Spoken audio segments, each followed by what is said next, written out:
여러분 안녕하십니까? 광주 MBC 뉴스투데이입니다. 먼저 오늘의 주요 뉴스입니다. 한전 배구단이 연고지 이전을 염두에 두고 광주시와 실무 협상에 착수했습니다. 광주시도 연고지 유치를 위해 적극적으로 나서고 있습니다. 윤장현 광주시장이 최근 불거진 국제수영대회 포기설과 관련해 광주 MBC와 인터뷰를 갖고 절대 포기는 없다는 입장을 피력했습니다. 마른 장마에 태풍까지 비껴가면서 일부 섬 지역에서 제한급수가 시작되고 있어 장기적인 안목에서 가뭄 대비 정책이 요구되고 있습니다. 전남 농촌 지역을 중심으로 운행되고 있는 이른바 천원택시가 광역시에서는 처음으로 광주 광산구에서 시행됐습니다. 한전 배구단이 연고지 이전을 염두에 두고 광주시와 실무 협상에 착수했습니다. 협상은 시작됐지만 그 의미를 두고는 양측의 해석이 조금 달랐습니다. 이계상 기자입니다. 한전 배구단이 광주로 연고지를 옮기는 것을 염두에 두고 훈련장과 전용 숙소 후보지를 물색하고 있습니다. 광주시는 경기력 유지를 위해서는 배구단 훈련장과 선수들의 숙소 문제가 먼저 해결돼야 한다는 한전의 요구에 따라 시유지를 중심으로 후보지를 안내했습니다. 활용이 가능한 부지랄지 또 다른 사업의 어떤 목적이 전환이랄지 이런 부분이 있는 데를 안내하죠. 광주시가 추천한 후보지는 광산구 삼고동의 나대지와 이전이 예정된 광주장애인 복지관 등입니다. 후보지를 둘러본 한전 측은 훈련장으로 활용이 가능한지 검토하고 있습니다. 프로배구 경기장으로 쓸 체육관을 놓고도 광주시와 한전 측이 실무 협상을 진행하고 있습니다. 경기장으로는 유대회 시설인 광주여대 다목적 체육관과 염주 실내 체육관이 검토되고 있습니다. 이번 협상을 두고 광주시는 한전 배구단의 연고지 이전이 기정사실화했다고 밝힌 반면 한전 측은 이전이 가능한지 검토하기 위해서 이제 막 실무 협상을 시작한 단계일 뿐이라며 확대 해석을 경계했습니다. 현재 한전 배구단의 연고지는 수원으로 올 시즌이 끝나는 내년 4월까지 연고지 계약이 돼 있습니다. MBC 뉴스 이계상입니다. 국제수영대회 포기설이 확산되고 있는 가운데 윤장현 광주시장이 포기하지 않겠다는 입장을 광주 MBC와의 대담을 통해 밝혔습니다. 국비 확보가 되지 않더라도 대안을 찾아보겠다고 말했습니다. 김인정 기자가 만났습니다. 지난 월요일에 공감회의 때 하신 발언 때문에 지금 수영대회 포기설이 계속 나오고 있는 상황인데요. 정확히 어떤 의미로 하신 말씀이신지 설명 좀 부탁드립니다. 포기설은 전혀 근거가 없는 말씀이고요. 제가 유대회가 끝나고 나서 지금 우리의 빚이 약 1,700억 정도 이렇게 늘었습니다. 그래서 그 상황 속에서 수영대회 현재 국비 확보 문제가 얼마나 절박하냐 이 문제를 제가 강조하다 보니까 그렇게 인식이 된 것 같습니다. 사실상 이 포기설이 흘러나오게 된 것 자체가 시장님 공감회의 발언 이후부터였거든요. 그건 이제 해석의 문제라고 생각하는데요. 저희들이 그 시점을 다시 한번 기억해 보시면은 우리 광주시 재정 부담 부채가 전국에서 제1위로 올랐습니다. 10.1%가 올랐었죠. 910억 정도가 올랐고 그건 2015년 유대의 것은 반영이 아직 안 된 상태에서 그렇습니다. 그런 상황에서 국비 확보가 되지 얼마나 이 일이 절박하냐는 문제를 제가 강조하다 보니까 그런 식 해석이 되어 있는데 지금 시점에서는 가장 중요한 것은 국비 확보. 액수가도 중요하지만은 국가가 함께 치르는 대회로서 갈 때 중요하다는 이 관점에 저희들이 몰입하고 있습니다. 그러면은 그때 공감회의 때 하신 발언 자체는 상황의 절박함을 이야기하기 위한 것뿐이지 포기하려는 의도는 아니었다. 그런 의도는 전혀 갖고 있지 않습니다. 그렇게 정리하면 될까요, 저희가? 네, 우선은 그렇습니다. 국비 확보가 지금 가장 중요한 문제인 것 같고요. 그리고 정부가 수영대회 예산을 반영을 하지 않으면 그렇다면 광주시 예산으로만 하면 대회를 치를 수는 있는 겁니까?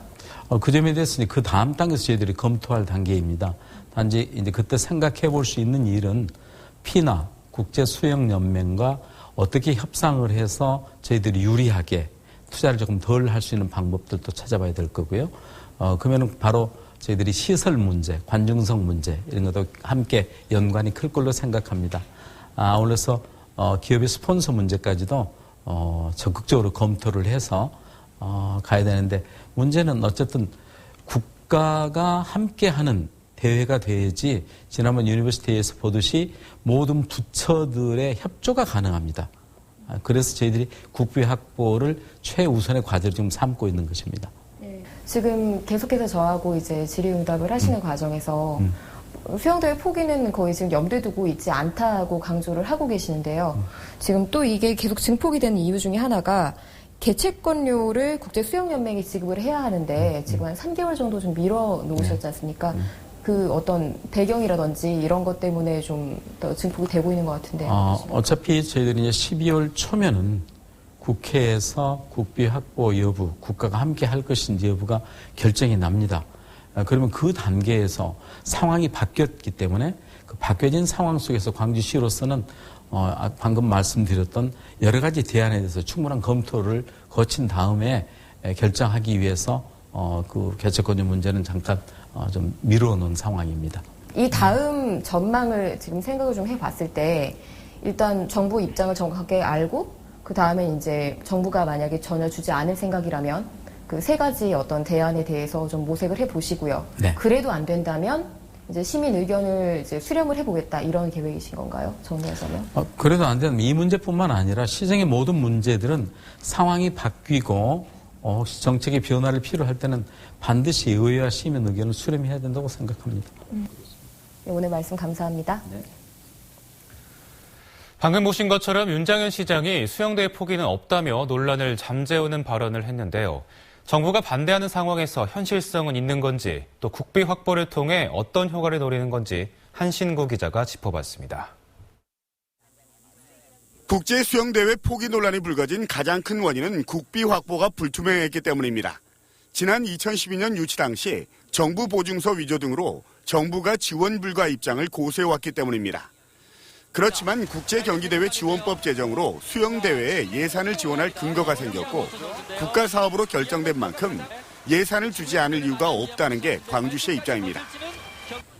정부 예산에 반영되면 광주시가 두 가지 부담을 덜게 되는 것도 국비 확보에 총력을 기울이는 이유입니다. 임시 수조 설치 등으로 수영대회 예산이 유치 당시보다 3배 가까운 1,800억 원까지 치솟은 상황. 국제경기지원법은 통상 시설비와 운영비의 30%를 지원하는 만큼 그만큼의 재정 부담을 덜게 됩니다. 국비 확보는 또 유치 당시부터 광주시의 족쇄로 존재했던 보증서 위조 논란 등의 종지부를 짓고 후원사 등 스폰서 유치가 보다 쉬워지게 됩니다. 최악의 경우 국비 확보가 안 되더라도 카잔 수영대회나 광주 유대회에서처럼 대회 주최 측과의 협상을 통해서 재정 부담을 줄일 수 있는 카드가 존재하는 것도 수영대회 포기는 없다는 광주시의 계산에 깔려 있는 것으로 보입니다. MBC 뉴스 한신구입니다. 오늘 구름 많은 가운데 따뜻한 날씨가 이어지겠습니다. 다만 아침까지 해안 지역을 중심으로는 빗방울이 조금 떨어지겠습니다. 현재 광주가 11.5도로 어제 같은 시각보다 6도가량 높아 포근하게 시작하고 있고요. 낮에는 21도까지 오르면서 종일 따뜻한 날씨가 이어지겠습니다.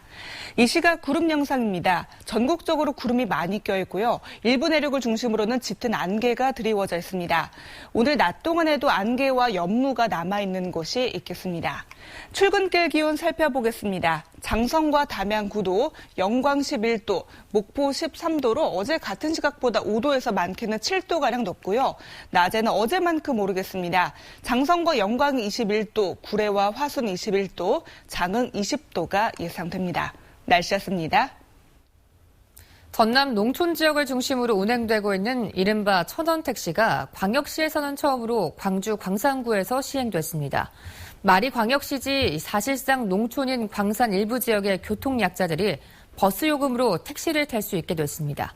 송정근 기자입니다. 눈이 불편한 74살 박윤규 할아버지는 바깥 외출이 고생길입니다.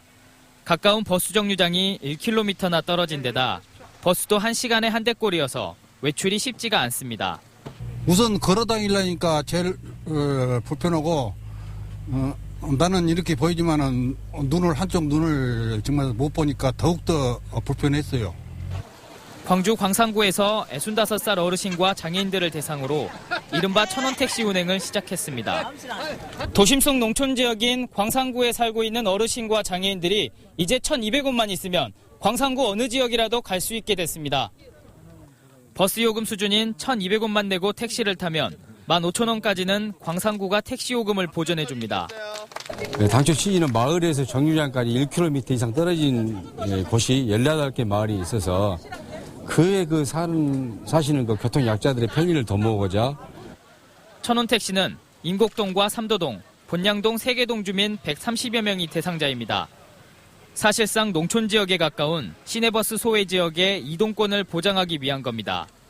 불편한 점이 한두 가지 아니에요. 왜냐하면 택시를 불러도 잘 안 오고, 그런데 이제 여기 이번에 이제 협약을 해서 택시가 잘 온다고 하니까 이제 앞으로 좀 더 좋을 것 같습니다. 내년에는 5개 동, 18개 마을 450여 명이 대상자로 2억 4천여만 원의 재원이 요구됩니다. 천원택시가 도농복합지역 교통약자들의 발이 될 수 있을지 주목됩니다. MBC 뉴스 송정근입니다.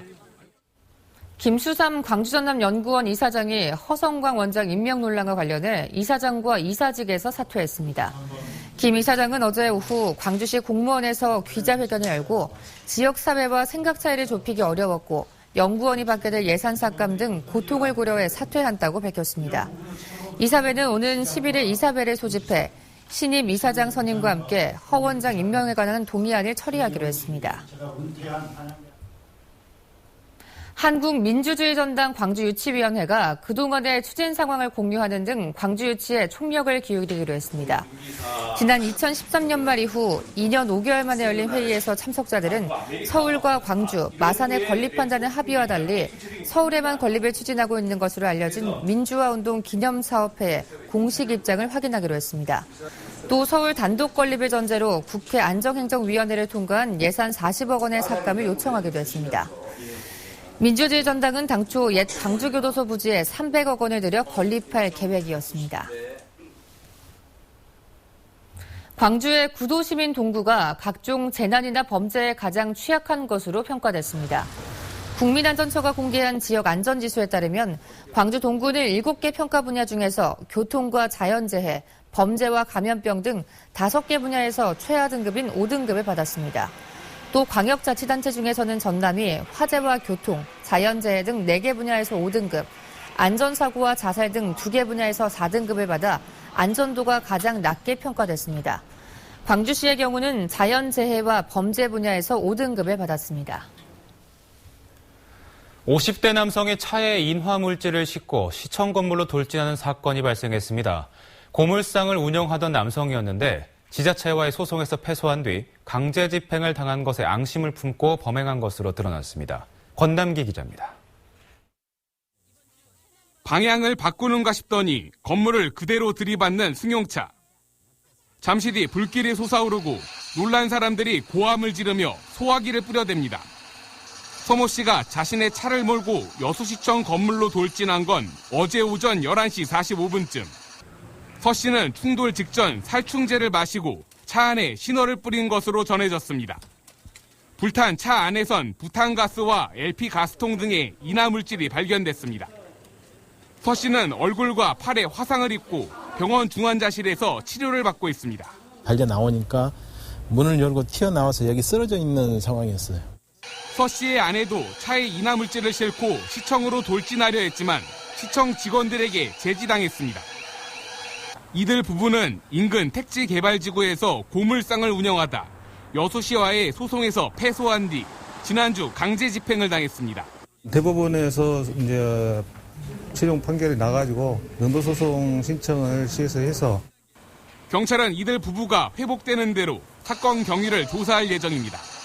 MBC 뉴스 권남기입니다. 광주 환경운동연합이 수은을 불법으로 매립한 혐의로 남영종구 대표를 검찰에 고발했습니다. 광주 환경연합은 고발장에서 남영종구가 공장 내 잔류수은과 폐기물을 지하 1층에 불법으로 매립하는 등 화학물질 관리법과 폐기물 관리법을 위반했다고 주장했습니다. 또 지난 10여 동안 공장을 가동하면서 한 차례도 지정 폐기물을 처리한 적이 없다며 보다 철저한 조사를 위해 민간합동조사단을 구성하자고 영산강 환경청에 재차 요구했습니다. 표절한 보고서로 연구대회에서 수상을 한 의혹을 받고 있는 전남교총 회장이 사퇴했습니다. 전남교원단체 총연합회 등에 따르면 김창윤 회장이 일신상의 이유를 들어 취임 10개월여 만에 교총사무국에 사퇴서를 제출했습니다. 김 회장은 지난 2012년 다른 교직원의 연구 성과물을 표절한 보고서로 전남 현장학습 보고대회에서 최고상을 받은 것으로 드러나는 등 도덕성 시비에 휘말렸습니다. 영광경찰서는 차량용 블랙박스나 내비게이션을 공짜로 줄 것처럼 접근해 수억 원을 가로챈 혐의로 38살 이모 씨를 구속하고 48살 한모 씨 등 9명을 불구속 송치했습니다. 이 씨는 지난해 10월 영광에 사는 42살 김모 씨에게 블랙박스나 내비게이션을 무상으로 주겠다고 접근한 뒤 휴대전화 요금 선불결제 사기를 치는 등 비슷한 수법으로 피해자 310여 명에게 6억 5천만 원가량의 신용카드 대금을 가로챈 혐의를 받고 있습니다.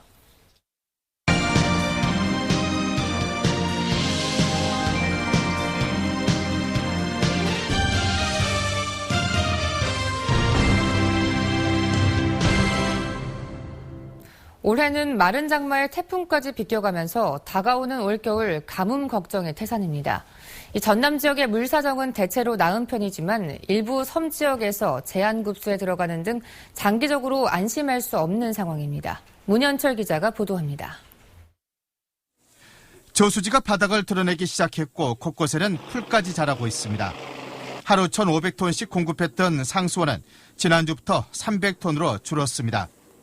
그나마 많은 비가 오지 않으면 한 달여 후에는 이마저도 끊길 상황입니다.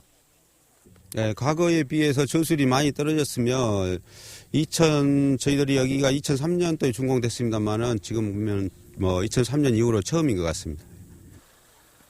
자흥댐에서 수돗물을 공급받아 고비를 넘기고 있지만은 자흥댐 사정도 여의치 않습니다. 전남 서남권의 광역 상수도인 자흥댐의 저수율도 지난 2008년 이후 가장 낮은 수준으로 떨어졌습니다. 저수율이 42.5%까지 떨어진 자흥댐은 지난달 1일부터 수력 발전을 전면 중단한 상태입니다. 전남 서남부 지역의 9개 시군에 앞으로 비가 오지 않더라도 300일 이상 공급하는 데는 차질 없도록 대책을 마련하여 추진하고 있습니다. 현재 자흥댐의 담수량은 8,100여만 톤. 하루에 11만 톤을 9개 시군에 나눠주고 있어 수치상으로는 내년 우수기까지 용수 공급에 문제가 없어 보입니다. 그러나 자흥댐의 하루 최대 정수 능력이 15만 톤에 불과한 만큼 가뭄이 심해져 자치단체의 물 수요가 폭증할 경우 제한급수 지역 확대 등 물 부족에 따른 주민 불편을 피해갈 수 없을 것으로 보입니다. MBC 뉴스 문현철입니다. 광주 전남의 의료관광 산업 활성화를 위해 지자체 차원의 보다 적극적인 지원이 필요하다는 주장이 제기됐습니다. 한국은행 광주 전남 본부는 의료관광 현안과 정책과제라는 보고서를 통해 전국 7개 광역지자체와 13개 기초지자체가 의료관광 지원 관련 조례를 제정하고 적극적으로 정책을 지원하고 있으나 광주 전남 지역은 관련 조례를 제정한 곳이 없다고 지적했습니다. 또 부산과 대구 등은 전담 행정조직을 설치해 의료관광 산업 활성화 지원에 나서고 있다고 덧붙였습니다. 반면에 의료기관 종사자 수는 광주가 전국에서 전남은 도지역 중 2번째로 많고 광주의 주요 의료장비 수는 서울보다도 높은 수준인 것으로 조사됐습니다. 국립공원 무등산의 지왕봉이 50년 만에 복원됐습니다. 무등산 국립공원 동부사무소는 지왕봉 정상에 설치된 콘크리트 덩어리와 쇠말뚝, 계단과 석축 등을 모두 철거했다고 밝혔습니다. 지난 1964년 공군이 설치한 이 시설들은 20년 넘게 방치돼 왔고 안전사고 우려 때문에 철거 민원이 끊이지 않았습니다. 한편 단풍 절정기를 맞은 무등산 정상은 오는 7일 시민에게 개방될 예정입니다. 3살 미만의 아이들을 대상으로 한 연극 공연이 국립아시아문화전당 무대에 오릅니다. 국립아시아문화전당은 오는 10일부터 29일까지 어린이 문화원에서 베이비 드라마인 달을 공연한다고 밝혔습니다. 베이비 드라마는 3세 미만 아이들의 발달 단계에 맞춰 아이들의 상상력을 자극하고 인지 능력을 발달시킬 수 있는 연극입니다. 지난 9월 부분 개방 기간에 처음 선보인 연극 달은 96%의 좌석 점유율을 기록한 바 있습니다. 국제로타리 3710 지구 광주 로타리 클럽이 광주 MBC에서 직장 주회 활동을 펼쳤습니다. 광주 로타리 클럽 회원 30여 명은 어제 광주 MBC에서 직장 주회를 열고 모범 직장인을 표창하며 로타리 클럽의 봉사 정신이 되새기는 한편 지역 사회와 지속적으로 상호 교류할 것을 다짐했습니다. GS칼텍스가 지역 사회공헌 사업으로 추진 중인 예울마루 2차 장도 개발이 내년부터 시작될 것으로 보입니다.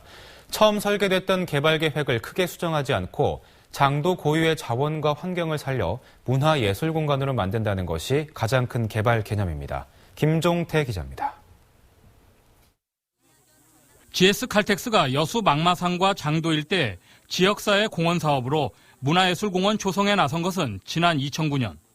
이후 3년 만에 대형 공연장과 전시실 등을 갖춘 애울마루가 들어섰지만 나머지 장도 개발은 여러 가지 이유로 미뤄졌습니다.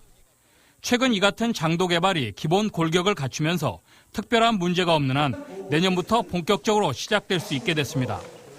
개발 계획에 따르면 장도에 다목적 상설 전시장을 만들고 작가들의 특성을 고려한 아뜰리에는 물론 시민들의 휴식 공간인 다도의 정원이 들어섭니다.